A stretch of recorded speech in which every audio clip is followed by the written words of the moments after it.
2017 dans un article très clair que j'ai diffusé sur Financial Africa. D'accord.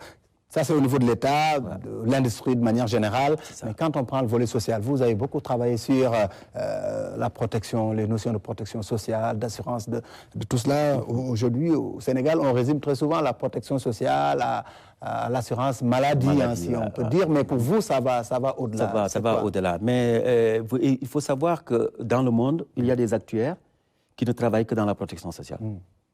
C'est-à-dire qu'ils ne font pas autre chose. Ils ne vont pas travailler dans une compagnie d'assurance ni dans une banque, mais ils ne travaillent que dans la protection sociale. Pour expliquer que la protection sociale a besoin d'actuaires. Donc, toutes les structures sociales qui existent ici dans ce pays, si on veut être correct, il faut les faire diriger par des actuaires. Vous pouvez les faire diriger par d'autres professions, mais il faut qu'il y ait un actuaire derrière qui travaille, ou des actuaires qui travaillent. C'est important. Le calcul actuariel, on ne peut pas le négliger. D'accord? Donc, pourquoi j'ai insisté pour faire un modèle de protection sociale? Ça s'appelle le modèle Cissé Abdou, d'ailleurs. Je l'appelle Cissé Abdou parce qu'il est grand temps quand même que je donne mon nom à mes modèles, parce que ce modèle-là, je l'ai déjà remis à une personne au Sénégal qui m'avait promis de le donner à Macky Sall. Il ne l'a pas fait. Je ne sais pas s'il l'a fait, s'il ne l'a pas fait, mais en tout cas, Macky Sall ne m'en a pas parlé, lui ne m'a pas parlé. Donc maintenant, quand j'écris quelque chose, je marque mon nom. Et là, vous voulez que le président Diomaye s'en saisisse? J'ai demandé à ce qu'on le remette au président de la République et au Premier ministre. Pourquoi? Parce que si on ne construit pas un modèle de protection sociale, on ne sortira pas de nos problèmes sociaux. Et pourquoi? Nous avons hérité de la colonisation de caisses de retraite et de caisses de sécurité sociale, qui sont des organismes qui sont dans la protection sociale, mais qui ne s'occupent que des travailleurs. Ils ne s'occupent que des travailleurs. Donc, on a bâti une protection sociale des travailleurs, qui n'est même pas complète. Donc, ceux qui sont dans l'informel, ceux qui n'ont pas de revenus, qui n'ont rien, ils ne sont pas protégés. Macky Sall a fait des efforts quand il est venu. Il a dit, je vous mets la couverture maladie universelle.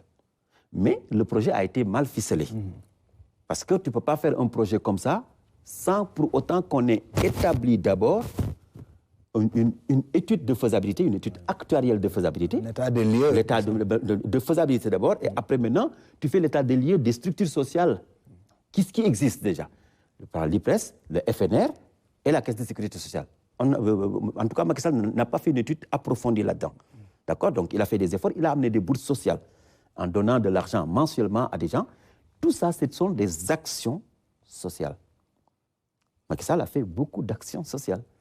Mais ce n'est pas l'addition d'actions sociales qui donne la protection sociale. Qu'est-ce qui donne la protection sociale? Ce qui donne la protection sociale, et merci de m'avoir donné l'occasion d'en parler aujourd'hui, c'est de bâtir un projet qui consiste à faire quoi? Qui consiste à créer un régime général. Un grand régime général. L'IPRES a un régime général, mais c'est un régime général de retraite. Mais moi, je crée un régime général pour tout le Sénégal. Dans ce régime général-là, je crée deux entités qui sont une mutuelle nationale et une mésofinance nationale. Qu'est-ce que fait la mutuelle nationale? La mutuelle, elle va appartenir à tous les Sénégalais. Elle n'appartient à personne. Elle appartient à tous les Sénégalais. Dès qu'on a la carte d'identité sénégalaise, dès qu'on est Sénégalais, on est dans la mutuelle. On est sociétaire. Grande tontine, quoi. La tontine des tontines. C'est comme ça que je l'appelle. C'est une tontine des tontines. Et la mésofinance, qu'est-ce qu'elle fait? Elle sera aussi une banque de solidarité, mais qui appartient à tous les Sénégalais. Ce ne sera pas une banque où il y aura des actionnaires, on va voir la Banque centrale pour avoir l'argent. Non, c'est une banque qui appartient, c'est une banque mutualiste. Et cette banque-là va gérer toute la finance que la mutuelle va générer. Parce que la mutuelle va faire appel à des cotisations. Et quand les gens cotisent, la banque gère. La mutuelle va permettre de faire J'ai détaillé tout ça dans l'article. Je pense qu'il nous faudra une émission complète pour détailler ce projet-là. Mais tant qu'on n'aura pas fait ça, on va louper. Pourquoi? Quand la France fait des choses bien, il faut en parler et il faut y faire attention. La France a commencé sa protection sociale dans les années 1880. Il y a longtemps. Il y a longtemps, avec des caisses dans tous les sens. Il y avait 70 000 employés dans 1000 caisses. Des caisses de sécurité, il y avait du tout. On arrive en 1945, la guerre est arrivée, la France est détruite. D'accord? Complètement détruite, et l'entente entre gaullistes et communistes a fait que quelqu'un comme Ambroise Croizat a créé le régime général de la sécurité sociale française. Et quand il a créé le régime général, il a voulu mettre tout le monde. Les cadres, les ingénieurs et les agents de maîtrise avaient refusé. Ils ont dit non, nous on a déjà notre protection sociale que notre entreprise nous a créée, on ne va pas rentrer. Il dit non, je mets tout le monde. Mais lui, il avait l'intelligence que la France va avoir de plus en plus de cadres.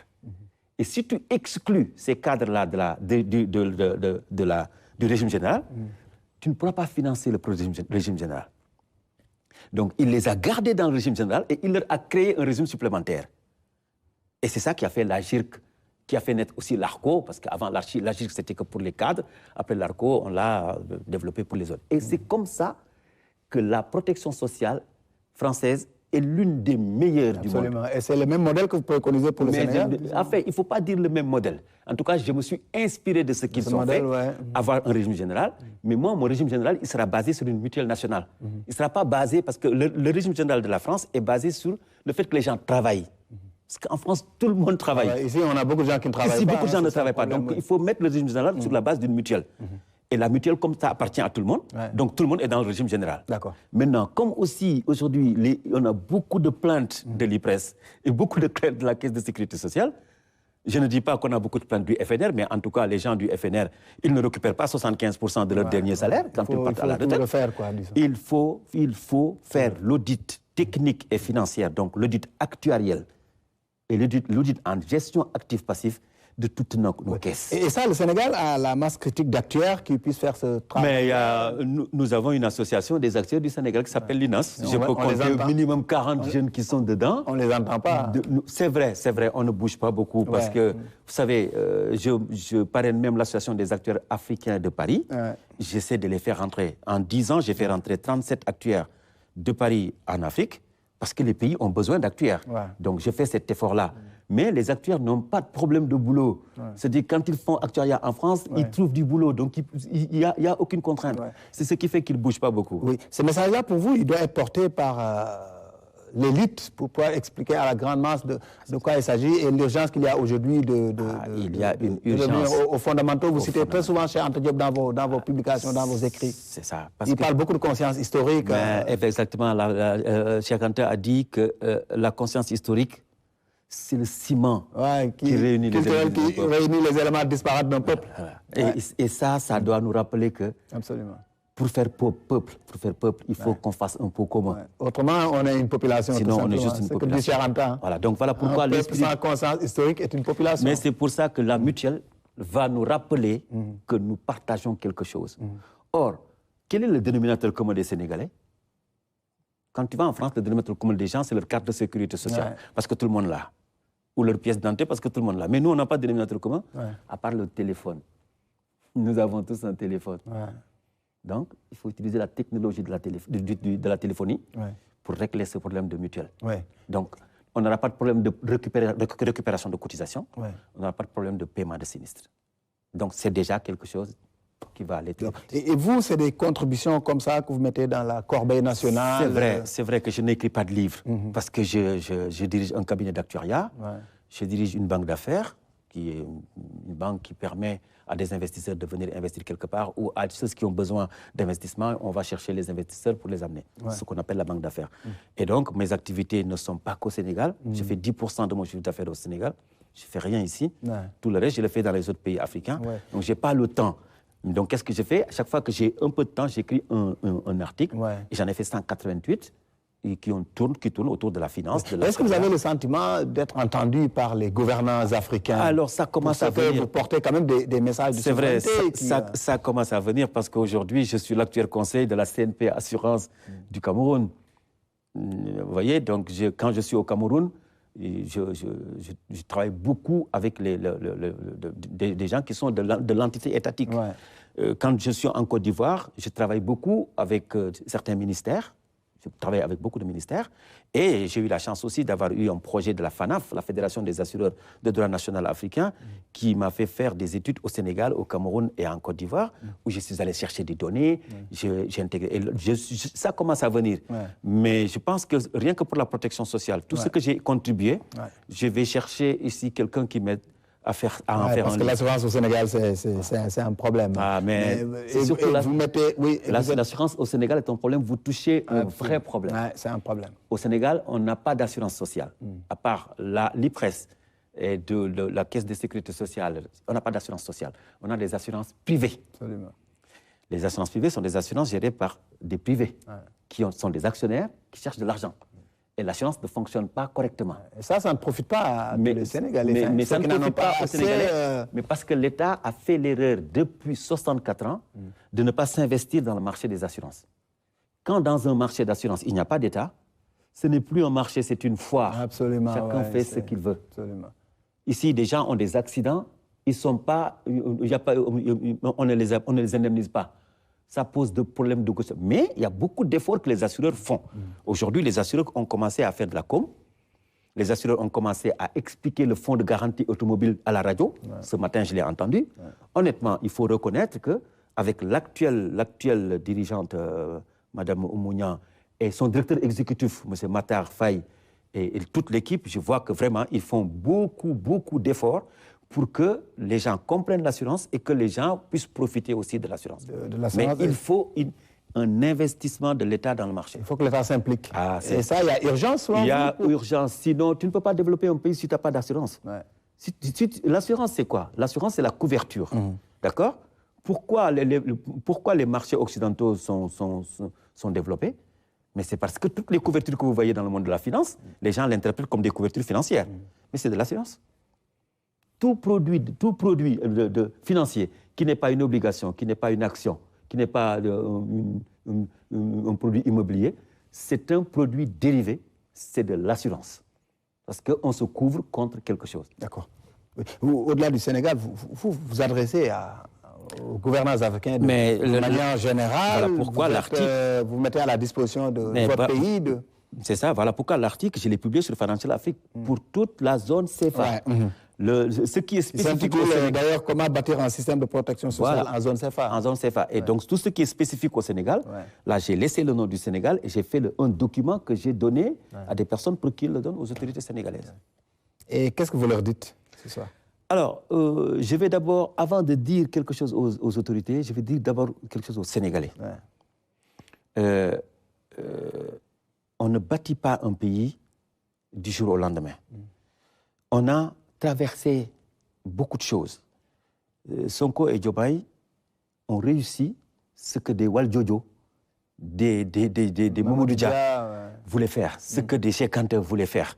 Mais eux, ils ont réussi une partie. C'est-à-dire, ils ont réussi une partie. Maintenant, il faut qu'on les accompagne. Si on ne les accompagne pas, nous allons échouer tous. Et qu'on fasse attention, parce qu'on commence à être une forme de modèle pour l'Afrique. Vous allez en Côte d'Ivoire, au Cameroun, vous entendez les jeunes, même au Rwanda, les jeunes qui sont fiers de ce qui se passe au Sénégal. Le président Ghanéen disait au président Diomaye, c'est ça, mais donc, pour votre élection, beaucoup de jeunes Ghanéens veulent devenir président. Nous tous, nous devons faire en sorte que ces jeunes-là réussissent. Absolument. Si on les laisse échouer, c'est le Sénégal qui échoue. Bien sûr. Donc pourquoi avoir des médias à gauche, à droite, qui prennent dans un discours une phrase, Yafi Wahon, tu m'avais dit, des détails. Et ces gosses-là, ils sont fatigués, ils ont trouvé un État dans un État. C'est la folie. C'est pas facile, donc il faut qu'on les accompagne. Ça, c'est le premier message que je lance aux Sénégalais, qu'on se mette au travail. Ils ont réussi à faire en sorte que la politique peut disparaître au Sénégal. Aujourd'hui, on peut ne plus faire de la politique. Si le PASTEF arrête de faire de la politique s'arrête. Parce que tous les politiciens ont reçu leur leçon. Oui. Mais est-ce que quand on a une presse nationale qui est très souvent plus portée sur le détail que sur l'essentiel. Par exemple, quand on prend l'exemple de la visite de Jean-Luc Mélenchon au Sénégal, on sait qu'il y a des questions d'intérêt africain qui ont été soulevées, mais à la place, on a préféré parler de... Mais c'est ça qui détermine le pays, c'est ça qu'il faut éviter. C'est-à-dire qu'il faut que la presse revienne à sa vraie fonction, qu'on évite de se faire badigeonner, payer par des gens qui veulent que telle communication... Ça, c'est pas bon. Et donc, l'État doit faire en sorte de gérer les presses et de les financer. Parce que si tu les finances, ils ne vont plus dépendre des autres. Mais si tu les laisses se financer eux-mêmes, se débrouiller, mais après, voilà, Massamba vient leur donner de l'argent. C'est ça qu'il faut éviter. Et ça, vraiment, c'est dommage. Écoutez, Abdou Cissé, je vous remercie. C'est à moi de vous remercier. On n'a pas eu beaucoup de temps pour traiter tous les sujets. C'est vrai, mais de toute façon, vous êtes le bienvenu à chaque fois que de besoin. Hein. Merci beaucoup. On a le contact. C'est ça, oui. D'accord. Je rappelle que vous êtes actuaire spécialiste des questions de protection sociale. C'est ça, oui. D'accord. Merci beaucoup. À moi de vous remercier et je remercie tous les téléspectateurs. Et je vous remercie encore pour vous féliciter aussi pour l'émission que vous faites, que Merci je suis beaucoup. tout le temps. Merci beaucoup. Pour la teneur et la contenance. Merci beaucoup. Le point ce soir donc est fini. Rendez-vous mercredi prochain pour d'autres questions d'actualité.